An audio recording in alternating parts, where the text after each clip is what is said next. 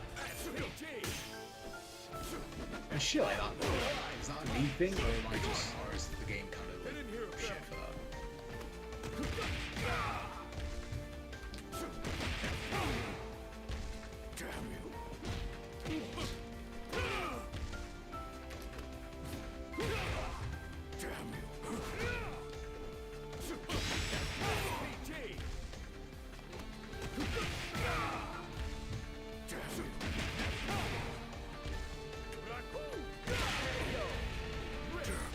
Oh, better.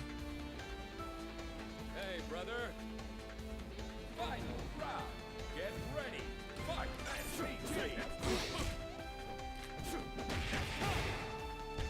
Is that all?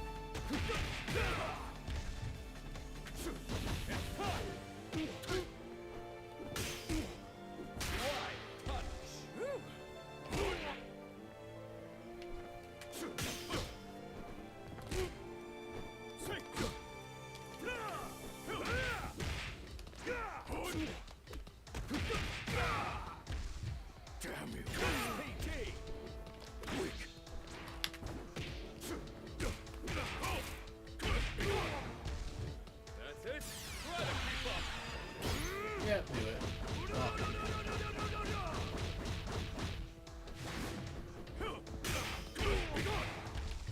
Didn't hear of that.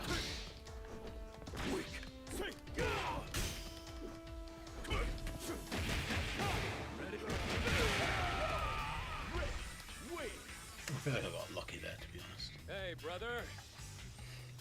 Yeah, Rick's cool, but he's definitely not a character for me. I very much do not see myself playing much of him. Feeling good.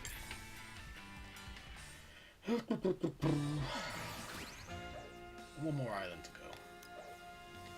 He moves well. Would have lost if I were any slower. Brother. Hotaru worriedly rushes to the kneeling Gato's side. Gato glares up at Rick with vexation in his eyes. Come on, brother, that's enough. So anyway, Jenny, is Rick a friend of yours? Not exactly, we just met today. It was a chance, or maybe fate? Hotaru is thoroughly impressed by how casual Jenny appears beside a man of such imposing presence. One she had only just met. I see, you just seem to get along so well. Thought you'd known each other for a long time. When I first saw him, he reminded me of someone. I couldn't take my eyes off of him. You understand me right, Hotaru? Is there just someone who seems to always pop into your head?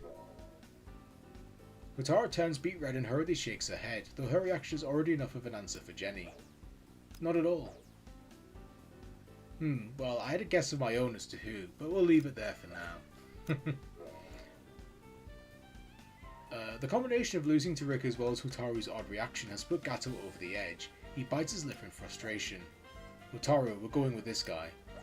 Huh? I don't mind. I've realised how nice having travelling companions. Oh, I've realised how nice travelling companions can be today.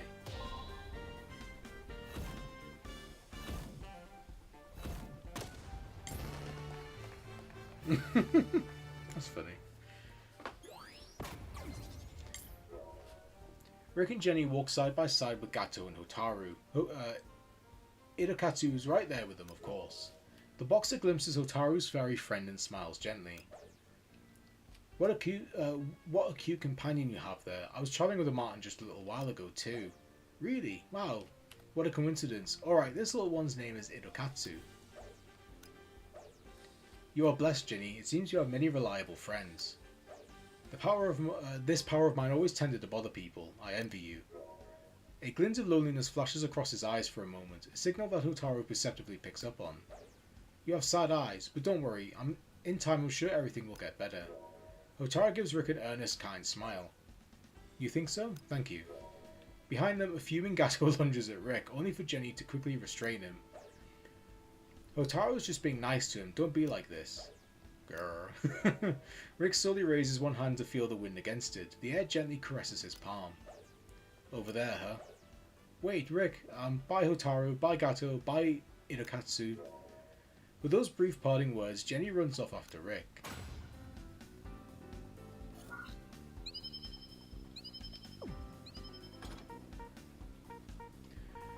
Where are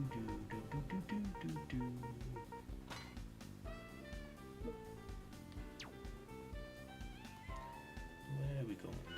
There we go. I smell a knockout. Come on. Final round. Get ready. Fight SPG. Try to keep up. Oh, you fuck.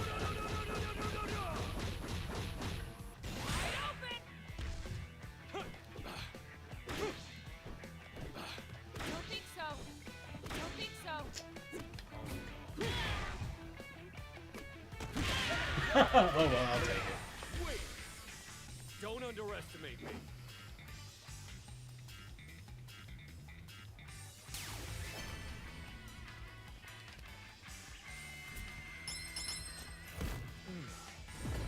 Okay. On to the next round.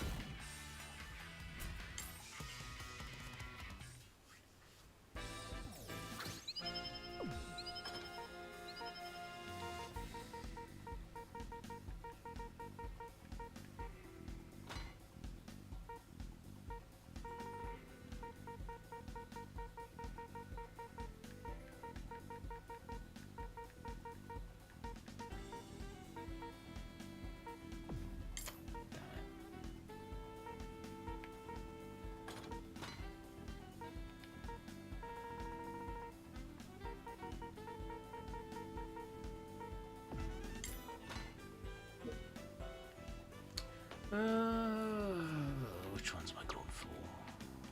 Let's see, 2,460, 2,521, 1,000, 2005, 198, 103, oh fuck's sake. So I think it's that one and you? No, you? Yeah, no? Well, this one. Yeah, so it's these two. Let's see him slip. Can they still this. put Dudley in 6? Well, they could if they didn't just have a massive fucking hard on for Street Fighter 2.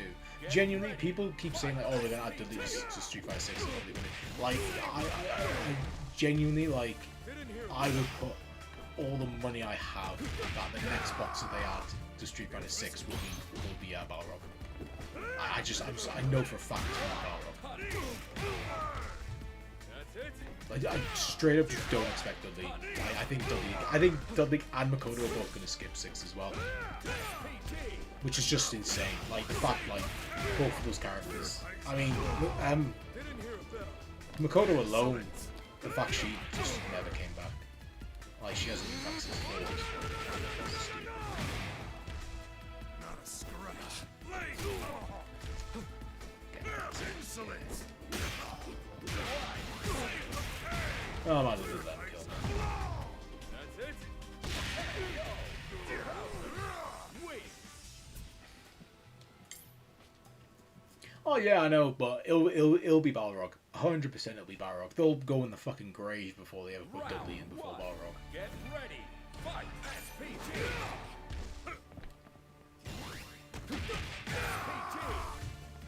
Like it's just so obvious to me that they'll do Balrog before they ever do Dudley. Yeah, like it's to be honest, it's probably a good thing I stopped with Street Fighter 6 after Alex, because like I don't even know how I would stream that game anymore.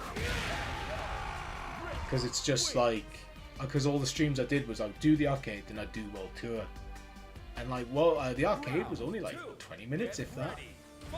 So like, now that there's no World Tour anymore, it's like, oh, if I was to stream, like when Yasmin comes out, like all I would do I would just stream her arcade mode for like 20 minutes, and I'd be like, okay, stream's over, I guess, because fuck all else to do. But they keep saying they're adding another mode, or not. Sorry, not that they're adding another mode. That they'd like to. Well, they actually, I see. They'd like to add another mode similar, or like another mode that story focused mode. Like if they can, you know, if things line up, they'd like to add one. But apparently, like they've got something in the works they won't talk about, which is like, I think it's bold to just delete one one of your 3 pillars of the game, and then just go, oh yeah, like we're adding something soon, like not even soon, like we're just adding something at some point. Don't know when. I'm not gonna tell you what it is, but we're adding something. It's like, is it even equal, like in like content to what World Tour had? Who knows? I don't even think they do. But yeah, and it's like, it's so funny because like people like Street Fighter 6 dick riders are like the funniest people for me, because like they will just come up with the craziest shit to justify like the fact that like it's been 3 years, we're coming up to 4. Like by the end of the season it'll be 4 years of Street Fighter 6, and like they've just done nothing. Like they've only done less as time has gone on.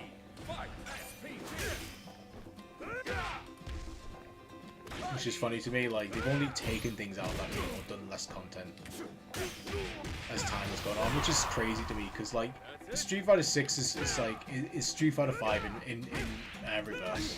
Like started off with a lot of content and then got less as time went on. What is this? Oh wow, genuinely surprised about it.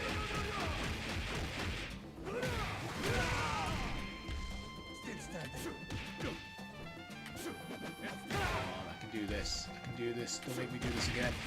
Yes! Wait! Don't underestimate me. I'm only holding out Sakura.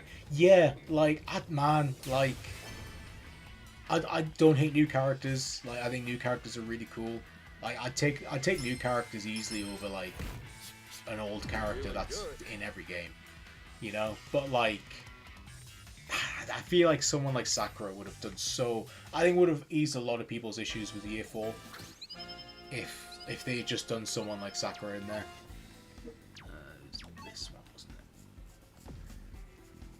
I smell a knockout. You know, like I feel like if they just done someone like a big name like Sakura, like I definitely feel like they feel like Tifa's gonna carry that pass, and for some people it will. But like, I don't know. I definitely feel like there's just this lack of like really just giving a shit about their classic, like their like long time like fan base, like long time Street Fighter fans. Because so many of the players who actively play Street Fighter 6, especially in Japan, are new. Like they've never played a Street Fighter game before 6, and like I feel like obviously there's no real like oh, you know, like where's this character? Like this character's in every game. It's like no, it's like they don't have that because you know they've got it for every you know it's like everybody's new to them, so you know there's no real like oh you know they need to add this character. You can like they can have a look at a character and go oh you know it'd be nice to add this character.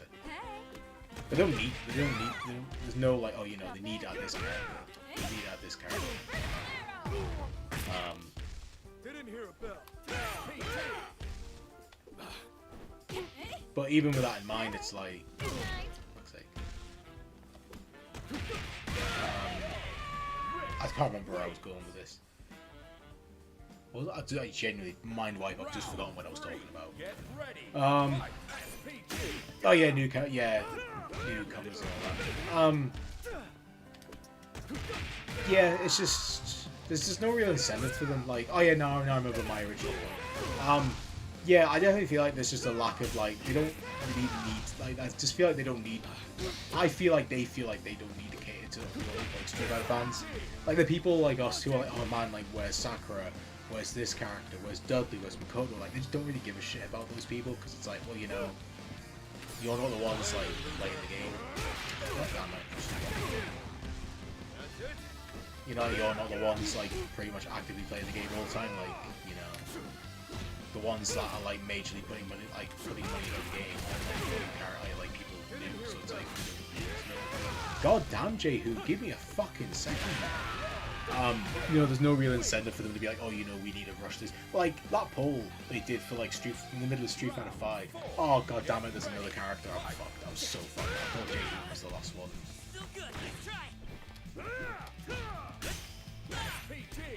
Up we go. Let's try. Yeah.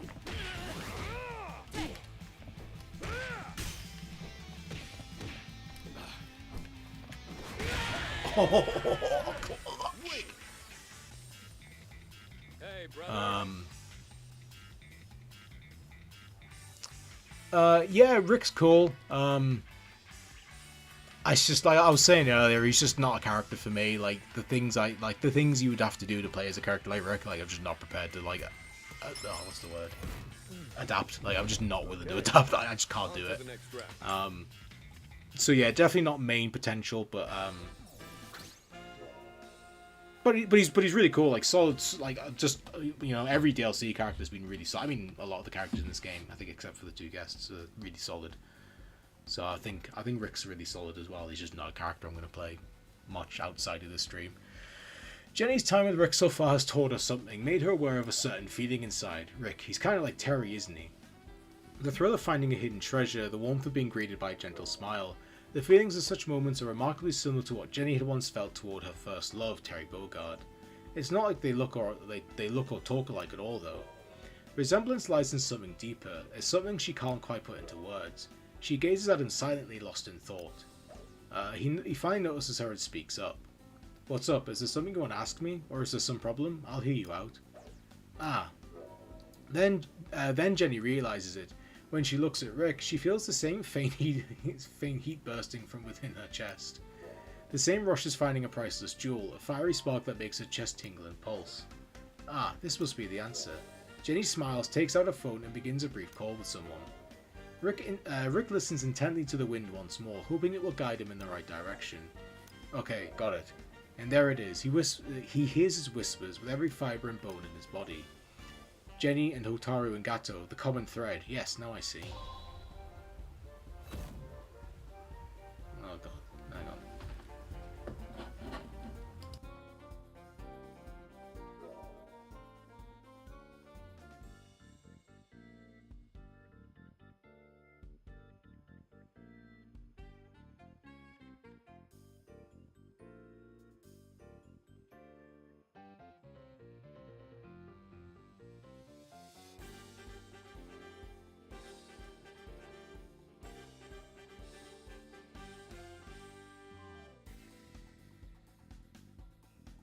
Someone's just pulled up in a car outside and they are blasting music out of their window, so I don't want a copyright strike, so I'm just going to mute myself until they piss off.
Okay, they're gone. It was literally a delivery driver delivering food to someone who lives like 2 houses down from me. God, he was blasting that music so loud. God damn. I don't even know what the song was. It sounded shit. But like, I just genuinely, I was like, what the hell was that? Anyway, sorry about that. The wind's guidance tugs at Rick somehow, prompting him to turn to Jenny. There is someone close to you with a powerful aura. Gato and Hotaru must know this person too. An aura? Well, I know a lot of good fighters, if that's what you're saying at least. And like you said, they all project these strong, dazzling auras. I mean, you can't see that aura, but when you get close, it's like standing beside a fire. Rick listens on as Jenny continues cheerfully. After a moment, he quietly speaks up. But there's one with a hunger like a starving beast. The wind rushes in, whistling as if to hide Rick's utterance. Huh? Did you say something? Don't worry about it. It was nothing that important. I guess if you say so. Let me introduce you to someone I know, someone with a soul that burns real hot. Jenny laughs lightly and motions for Rick to follow her. They reach a narrow alleyway. Suddenly a grumpy looking figure appears. Hey, you there.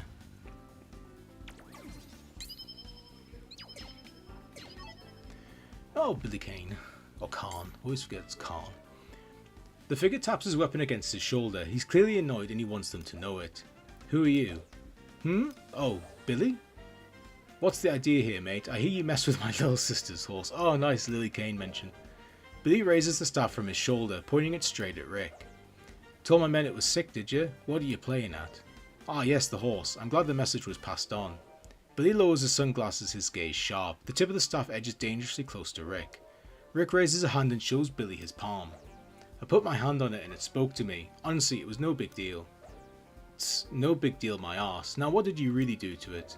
Billy closes in, looking ready to pounce on Rick at any moment. Rick shrugs, sighing, and clenches his fist. Just then, Jenny's voice rings out.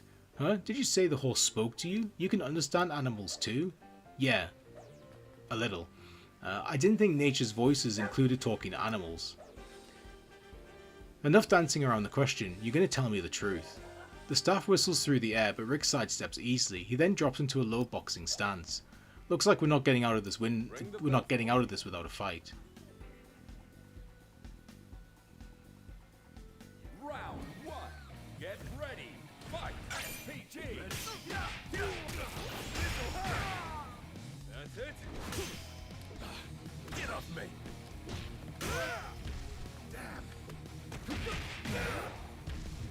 It's already. And now all the dogs decide to bark. I'll have to shut my window. If it's too loud, if you guys can really hear that loudly, then just let me know and I'll go shut my window. Get in here, Bell. The downside to living in the middle of a street that's somewhat busy.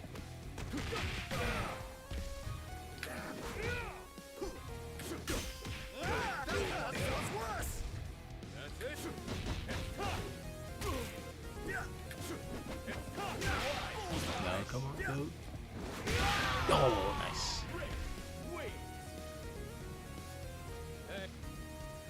Round 2. That was quite close. Ready. Fight. SPG.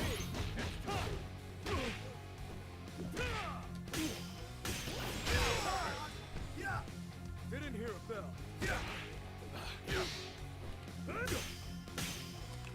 God damn, can I just fucking get in?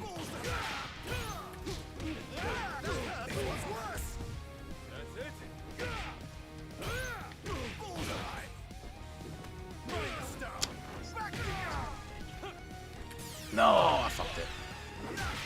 Yeah, completely fucked that up. Maybe I can save this, but I'll have to just Street Fighter 6 it and just throw loot. No, missed the loot. No, no.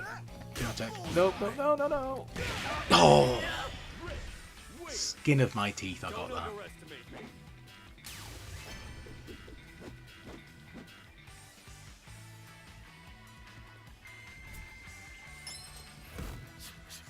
Feeling good.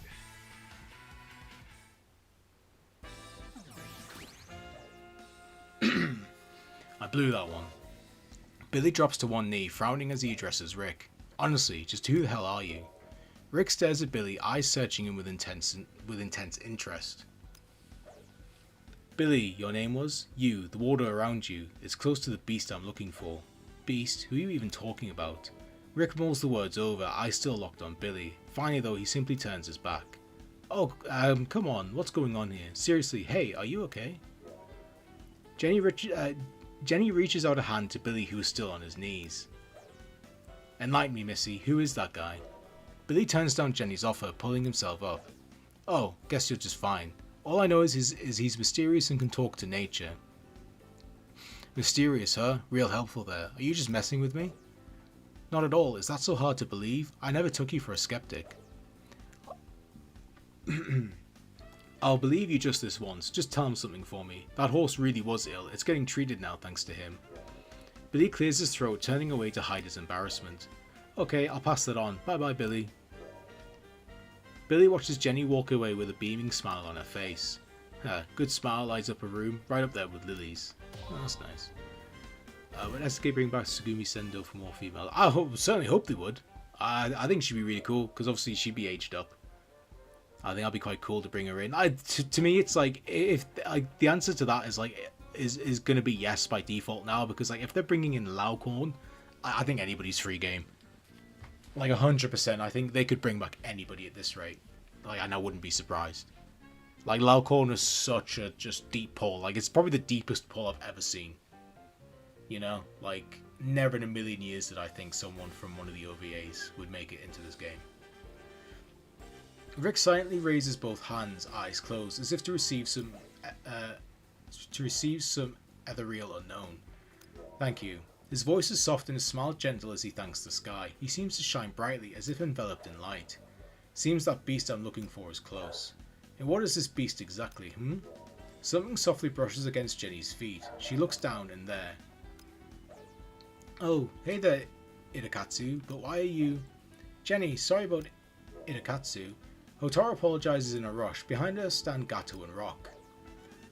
Oh my god, Rockaroni. Rockaroni. I was just looking for you, but why are you all here together? After parting ways with Rick and Jenny earlier... Come on, brother, you should think before you start picking fights everywhere. Better safe than sorry, surely. I'm not a little kid anymore, right, Itakatsu? Itakatsu? Itakatsu is nowhere to be seen, at least not where it just was. Hotaru thought she spots it scampering off in the distance. She gives chase and finds it perched atop Rock.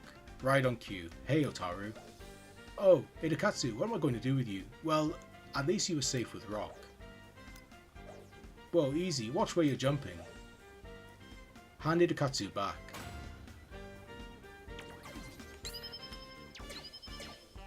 I'm fighting Rock now.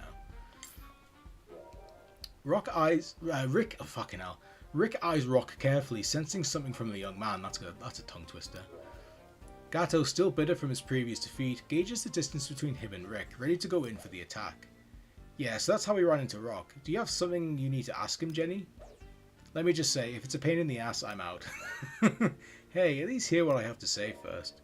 As he observes this conversation, Rick quietly sets his inner spirit aflame. The wind swirls around him, brushing his cheeks. It's fine, not a problem. Rick mutters to himself, shooting a sharp gaze at Rock. Sensing the glare, Rock instantly turns. The moment their eyes meet, the fighting spirits seem to rear their heads and clash. Your energy has this sharp prickling sensation. Who are you? Rock unleashes a furious blazing aura, setting both Hotaru and Itakatsu on edge. Rock, what's wrong? And you just told me you couldn't be bothered. Can't keep yourself from a fight, can you? A fight? Rock, Rick isn't a bad person, you don't need a fight. Hotaru desperately tries to stop him, but a voice seems to fall on deaf ears. Rick takes in Rock's gaze, his frightful aura. A chill runs down his spine and his blood twinges with tension. No doubt about it, I know this aura. It's the same as his. Let's see him slip this. He still, yes, I'm going to still do Tokon later. I'm going to try and do I don't know how long the episodes lasts, like how long, because I think it's like the first 3 episodes of Spider-Man's team. So I don't know how long they last, but yeah, I'll do it. I mean, I don't want to be on super long. Like I've been on for about 2 hours, or 2 hours and 5 minutes. So I don't mind being on for like another hour or so. But any more than that, I'd kind of get a bit annoyed. Like, I mean, not annoyed, but a bit tired of being streaming. So I don't want to be on for too long. But yeah, I mean, if I can do all 3 in an hour, that'd be nice.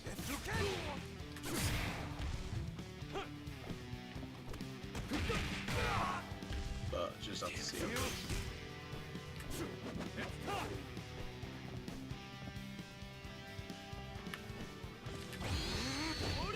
Yeah.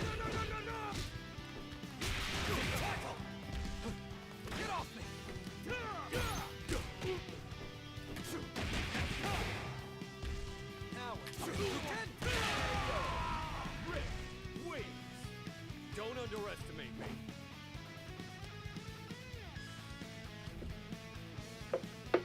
Round 2. Get ready. Fight. What the how many punishes in a row?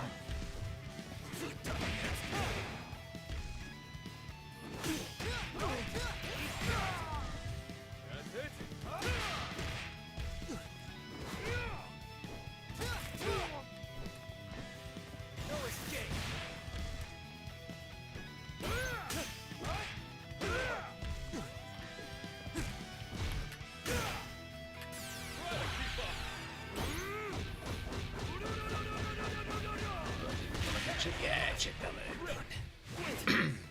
Don't underestimate me.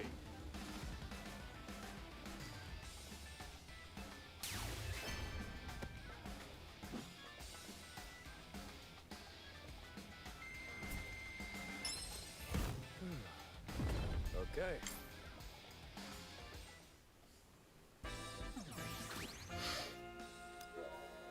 The two fighters clash in mid-air, then land back on the ground. It seems neither will yield until Rock sinks to one knee. At this signal, the fight ends. Rick reaches out to help Rock up, meeting his gaze directly. Rock, that fight confirms something for me. That hungry soul, I know it. It seems he's still burning out there somewhere. So this is why the wind called me here. Thank you, I'll be going to meet him, but I'm glad we fought first. Him? Rick smiles silently and walks on, lightly patting Rock's shoulder. He passes right by as if to say he need not worry about it. Meanwhile, Hotaru and Jenny desperately hold back Gato, who pounced at Rick once the fight ended. Get your hands off me. No way, we're not going to let you do this. You sure got muscle, Gato, but I'm not budging.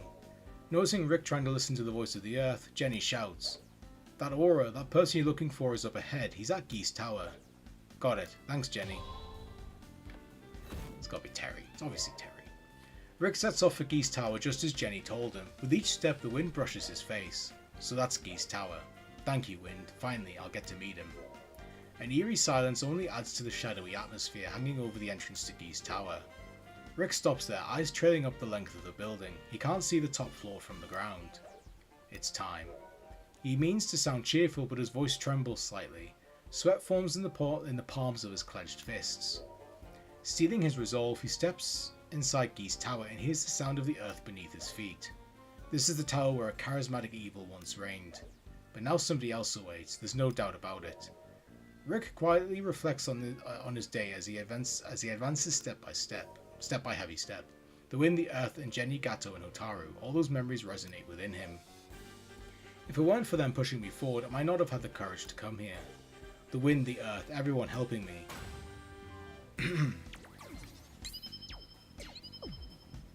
Yeah, because I don't need that much health.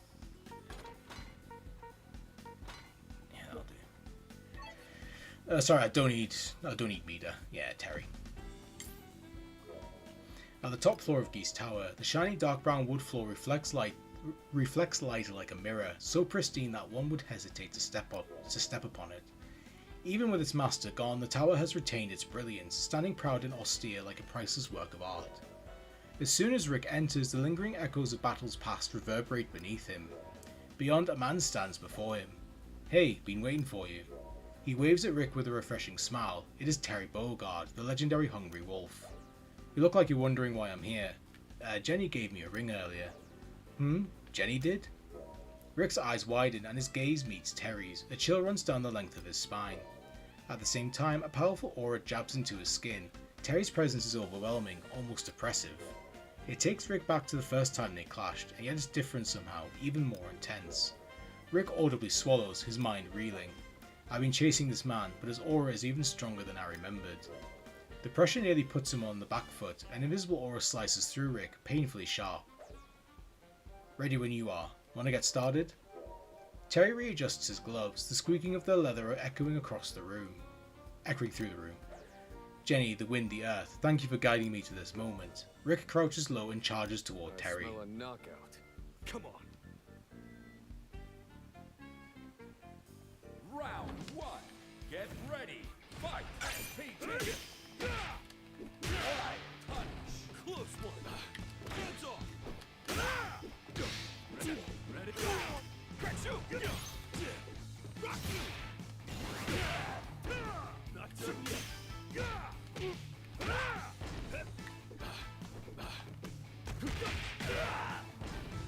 Close one.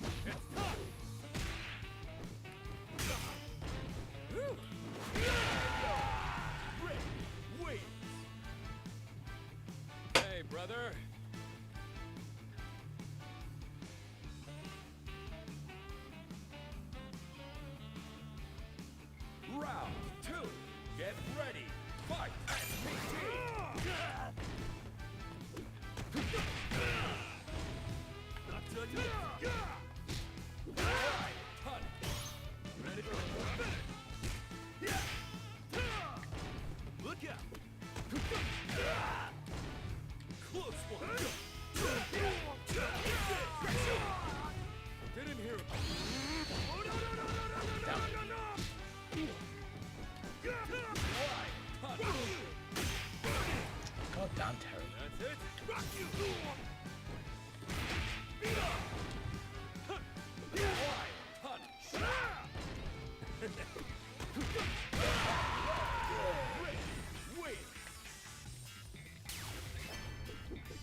Rick's last uppercut catches Terry's jaw, but the recoil sends both men crashing to the floor. Phew, haha, you got me. Terry declares his defeat in a surprisingly chipper voice. Terry, you... Just as he starts to speak. You guys are both so amazing. Jenny. Ah, hey there Jenny, you showed after all. How could I not? Everyone else is here too. Behind Jenny stand Rock, Hotaru, Gato and Edokatsu. Well, now we've got a party. You could have cheered for me a little more. You always say you don't need cheering, Terry. That's why we keep quiet.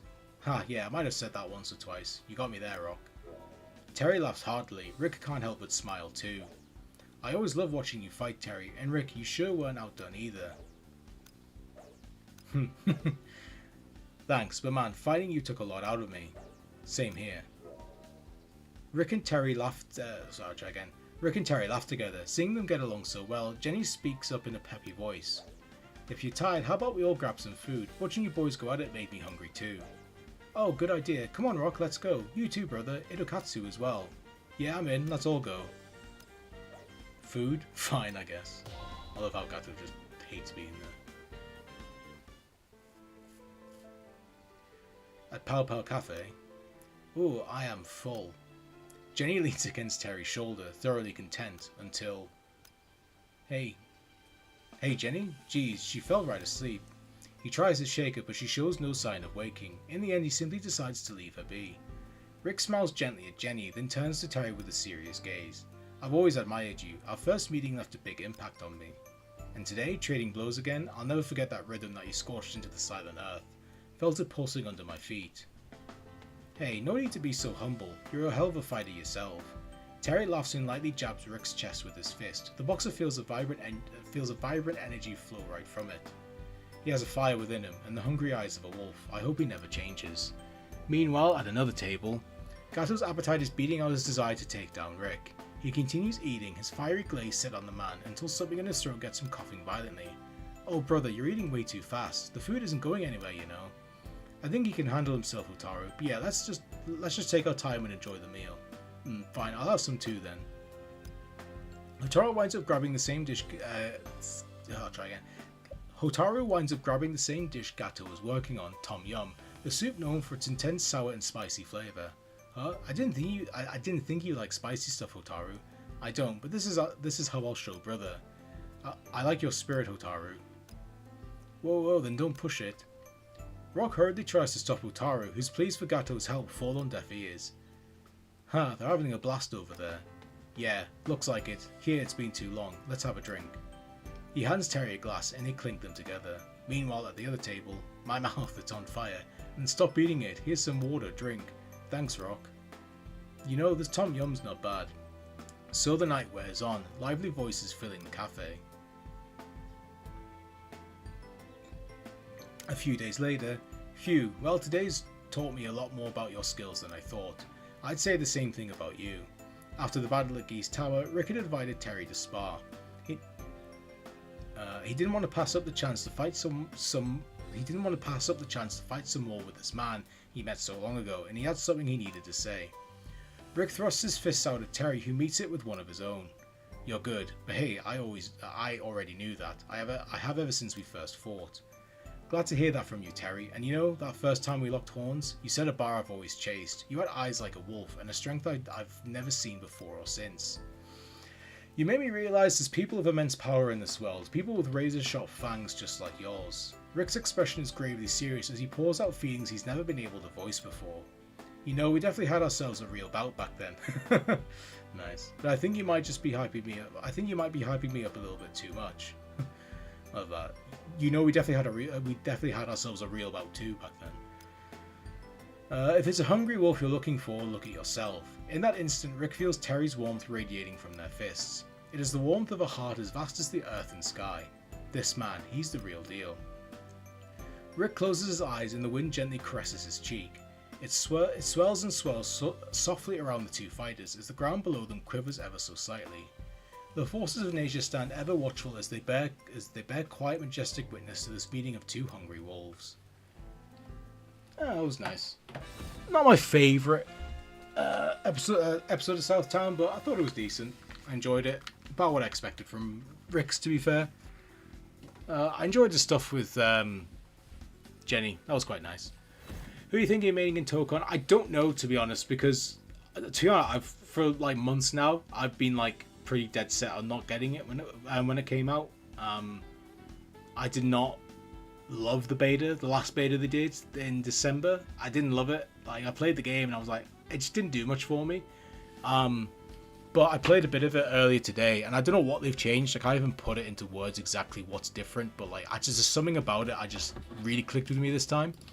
So I'm tempted to get it, but I'm going to hold out a bit and see what I can do. See if there's something I can do. But because I'm going on holiday in a couple of weeks, so it's like I need to kind of decide, like, do I spend money on Tokon or do I save my money to go on holiday with? So, cable. So I'm a bit on the fence, but there's definitely a few characters I'd like to try. Black Panther was interesting. I quite liked Wolverine, which I wasn't expecting.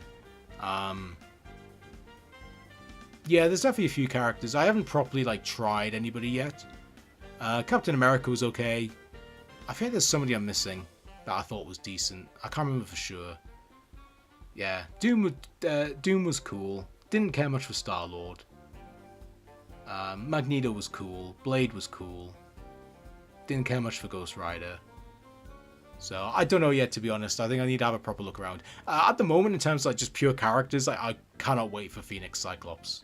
I'm really, really interested in seeing him in action and seeing what he does, because I do like Cyclops a lot, and I think this is a very interesting version of him. So I think it's very, very cool that they're doing him. That he's the first DLC character. I just hope the other DLC characters are cool as well.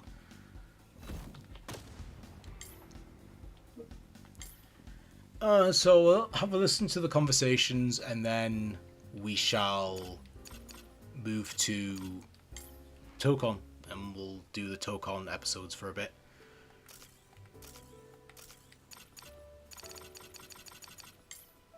There you go, that's all them. Cool. I shouldn't have backed out. I should have gone to conversations, god damn it.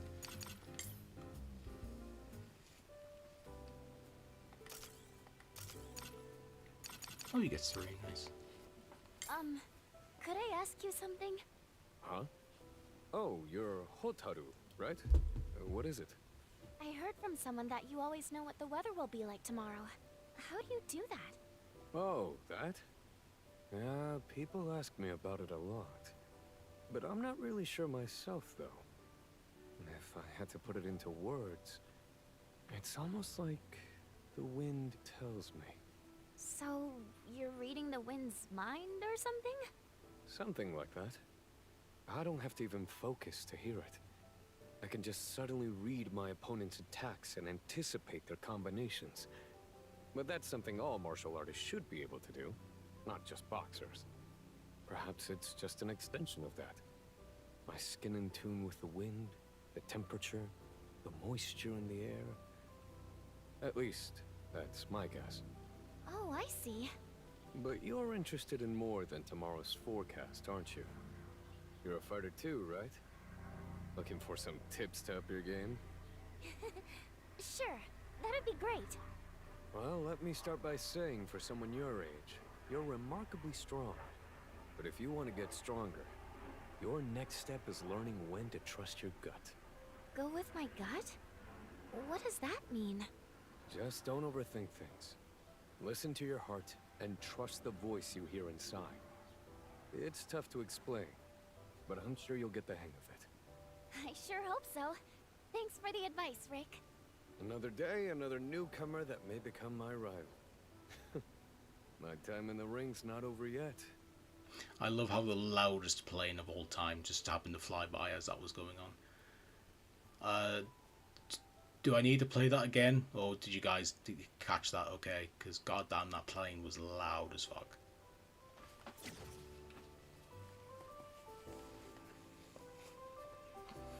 If no one says anything, I'm just going to assume I'm good to move on.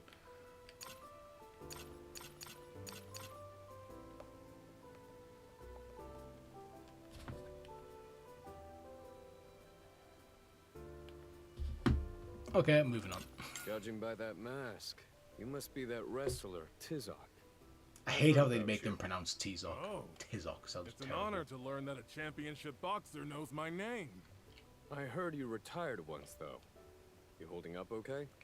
I am. Nothing can keep the mighty Tizok out of the ring for too long, is what I'd normally say. But why bother? I'm guessing nothing gets past you. It's in your posture. The way your shoulders move when you breathe. The way you inhale before speaking.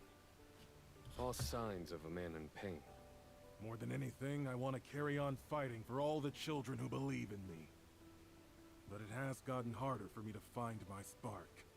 I wanted to turn my luck around. Soar to the top, just like you did. It's not like I did that all on my own, you know. I had the support of Catherine, my wife. That's wonderful. So we are both spurred on by the smiling faces of the ones we hold most dear. Right. I think you and I could be good friends, Tizok. Rick Strowd. I look forward to the day I can experience your powerful punches in the ring. The feeling's mutual. Looking forward to going against your lucha libre firsthand. This is the perfect time for my catchphrase. Join me, my friend. We are invincible! I'll, let you keep your catchphrase for yourself. Rick Strowd. Didn't think I'd bump into a boxing legend today. Yeah, in the flesh. And you're Kevin, right? Yup. Wait till the boys back at the precinct find out the champ himself knows my name. Oh? In that case, I could sign something for you. Well, that's awfully neighborly of you, but I actually already got it years ago. Got it framed on my desk. Makes me feel kind of guilty. Some fans would kill to get their hands on it. Wait a sec. Were you in uniform when I signed it by chance? Yeah, I had just clocked out. Wait, do you remember? I do. Hard to forget those days. That wasn't exactly popular. Most people didn't think an older boxer like me was champion material. But then, there were folks like you. I didn't let the booze get me down, but it was nice knowing I had at least a few people in my corner. Wow, I've never been more proud to be a fan. Hey, how about a little bet? Whoever wins the next time we fight gets the other guy's autograph. Sound good? Your signature, I understand, but mine? Cool. Sure, I'll take that bet. Deal. Looking forward to it, Kevin. Or should I say, my new rival? I like the sound of that. That was nice. I love these conversations so much. I think they add so much to the game and the characters and everything. Oh, I hope they never stop adding them. Okay then, I think it's Tokon time if the beta is working, which I sure as hell hope it is. Oh, I completely forgot to mute my notifications.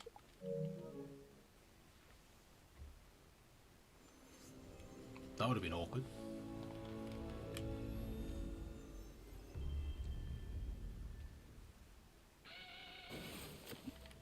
I love how you can't skip any of this. So cool. Oh, still can't skip it.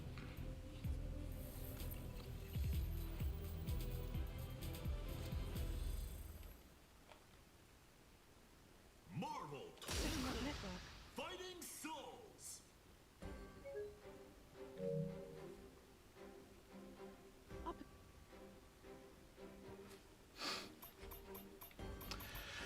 Episode.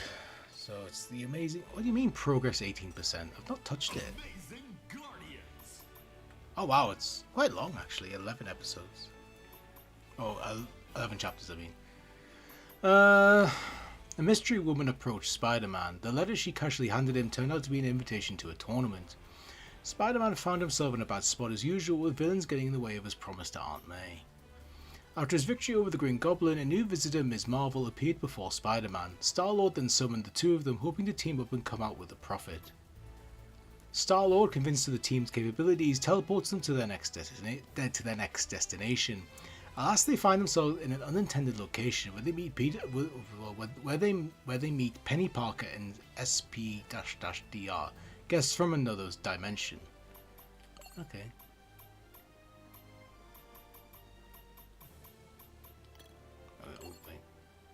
Yes, okay, that's all. Cool, just go for it then.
So, boss, what you think?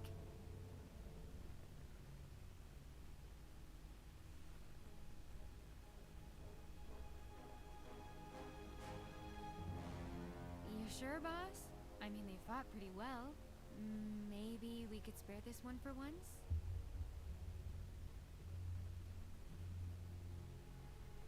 Okay, boss. It's showtime!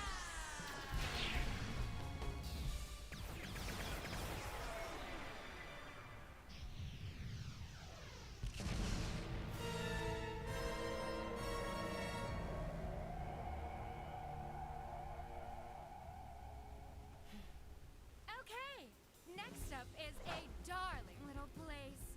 Homey, not fancy like the Shi'ar. Nice color scheme, green and blue. You're gonna love it.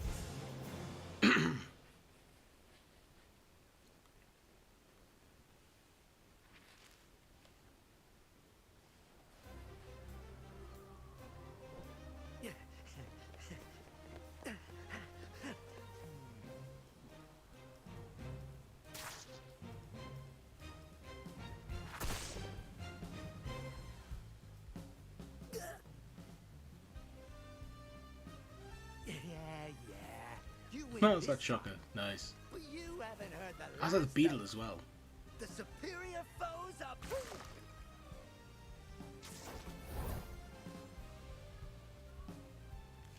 Shocker would be so cool in this game. No way he gets in though, but god, that'd be so good. Oh, Squirrel Girl. I've seen her. I've seen people post her. She'd be cool. Well, maybe I haven't seen the last of you, but I've definitely heard the last of you. That was kind of beneath me. I'm so tired. Superheroing burns through so much material, right? Okay, Squirrel Girl. Can you handle this until the authorities show up? Sure thing, Spider-Man. Tippy-Toe and I can handle anything.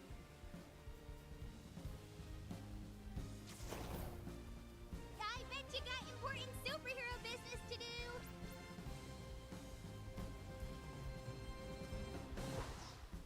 Yeah, important superhero business. The important is...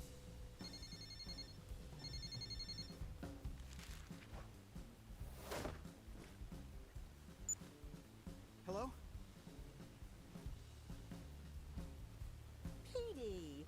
Oh, are you on your way? I just can't get these balloons inflated.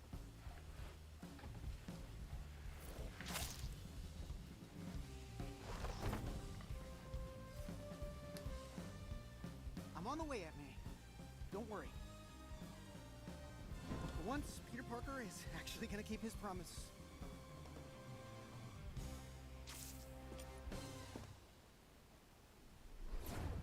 Spider-Man!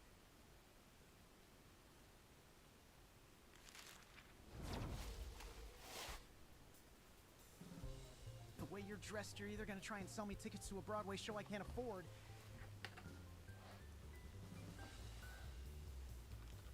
you want to fight. Please, can we just not? Don't worry, no fights. Yet, anyway. Oh, that yet is not calming, lady. I don't... Invitation for Spider-Man.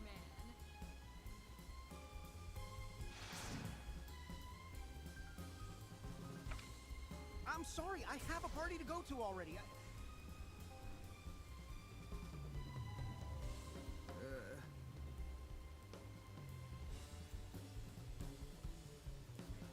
How come heroism never conflicts with something I don't want to do? Why can't supervillains attack when I'm supposed to be doing chores?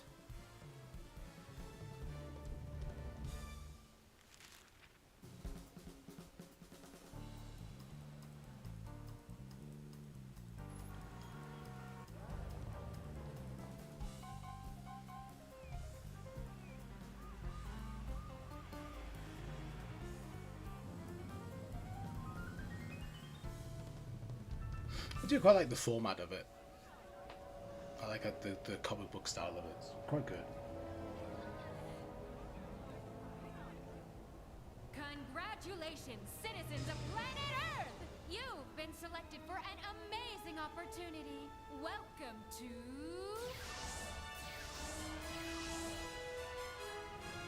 the Challenge of the Champion! Your best, bravest, and most violent fighters will compete in a tournament to win the honor to face the champion! The supreme master of the pugilistic arts. But what happens if they lose?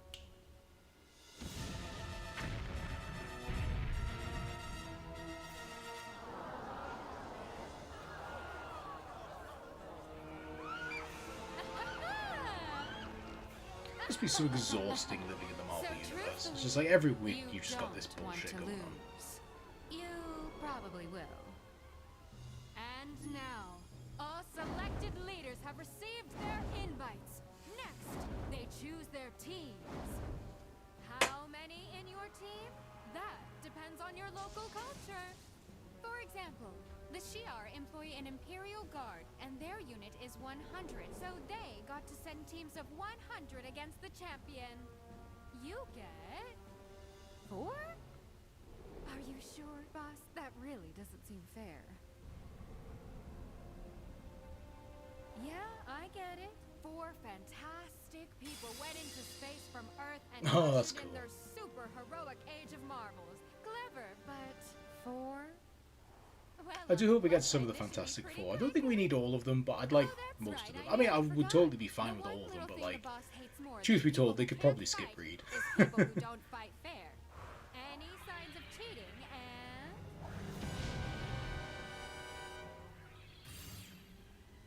good luck.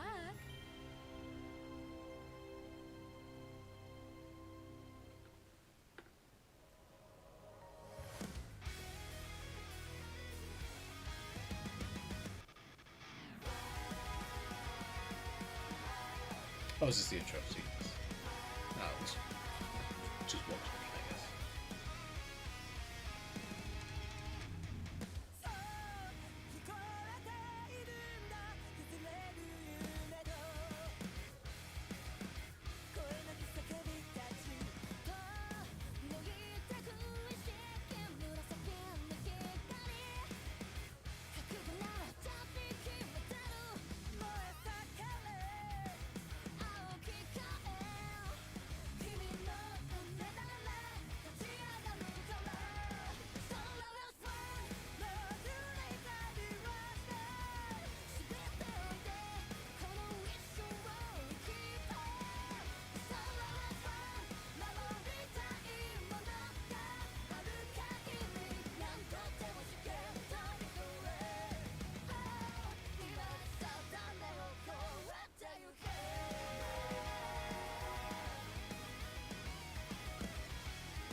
well, with great power and all that.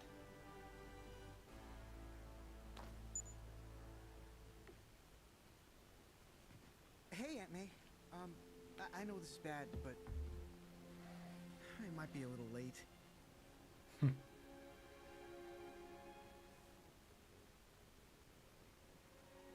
No, yeah.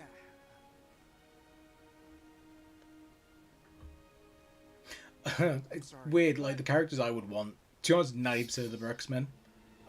But I just know they're not going to add them. My number one most wanted, like I would lose my shit if they added them. Like day one, like I'd pre-order the most expensive edition right now.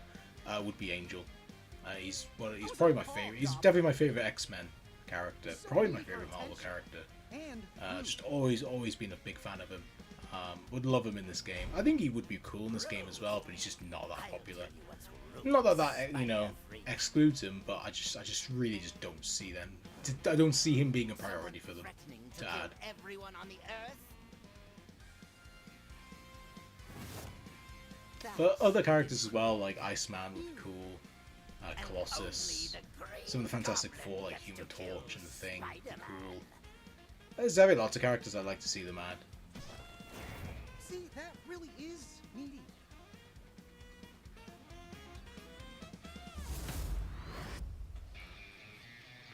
Oh, I actually get to fight. Brace yourself. Final round.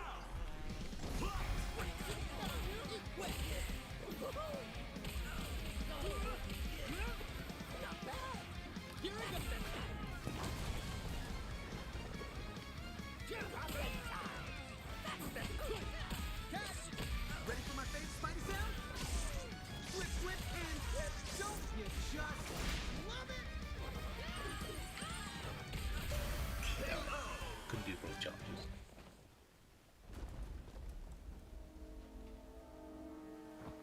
Okay, Mr. Gobby. Or, can I just call you Gobby? I must have kicked your ass enough to be on a first-name basis by now. Mr. Spider-Man! Do you have an invite? I bet you have an invite. You're Spider-Man.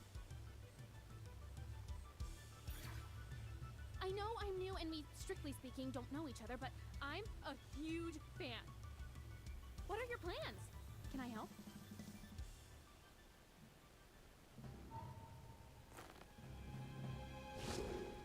Oh, definitely.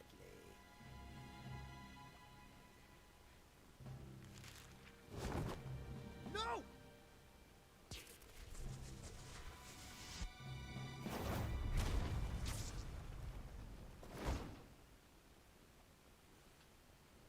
Old or new, you always fall for the, oh no, an innocent is in danger.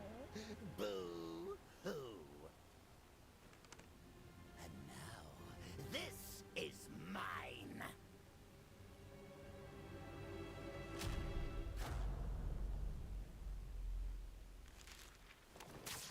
Stop!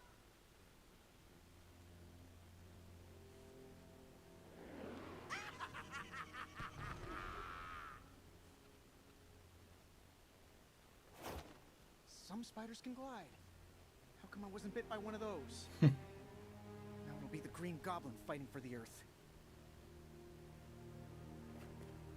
You did have an invite. Of course you did. You're Spider-Man. Other people say you're not a big deal, but I love your whole underdog neighborhood hero vibe. Gee, Ms. Marvel. Thank you for the huge vote of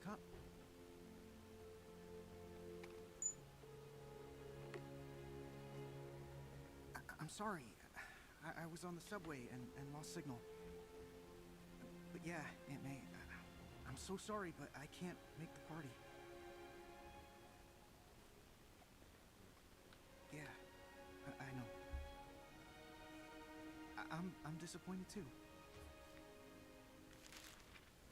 That sounded hard, Mr. Spider-Man. No other choice. My aunt always gets the short end, but With great power comes great responsibility. I absolutely agree. So how can I help?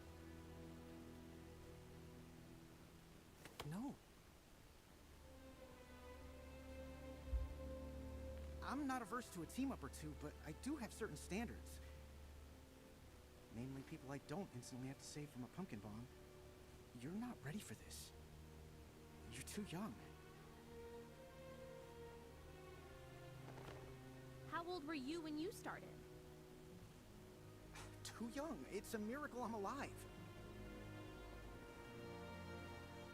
And you clearly don't know what you're doing. Tell me something I don't know. I have this gift, and I'm alone with it. It makes me different, even more than I already was. My friends can't know. My family can't know. No one understands. But it means I can't just stand by and watch while bad things happen. Oh, you are so doomed. You remind me of me. All I have is watching how you heroes do it. At a distance, trying to pick up what I can. Help me. Help me be better. Help me help people. You're right. I have to help you. After this is all over, I'll find you. This is too big. I'm in over my head. You're gonna drown. Go home.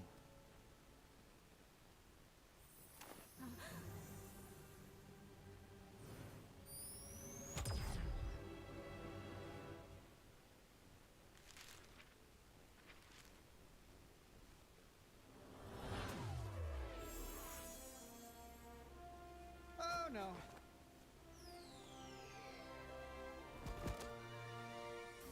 Okay, I guess we're gonna put going home on pause for a minute. Are we? Just pause this and see what I can do. Am I still in chapter 1 or am I in chapter 2? Amazing Guardians! Oh, there's actually no way of knowing shit. Oh, I think I'm on chapter 2. I must be on chapter 2. Yeah, that's chapter 2. I had a feeling it was. So I'm going to leave things here because, oops, wrong one. Because I've been streaming for almost 3 hours and it's almost 9 o'clock and I'd like to chill for the evening.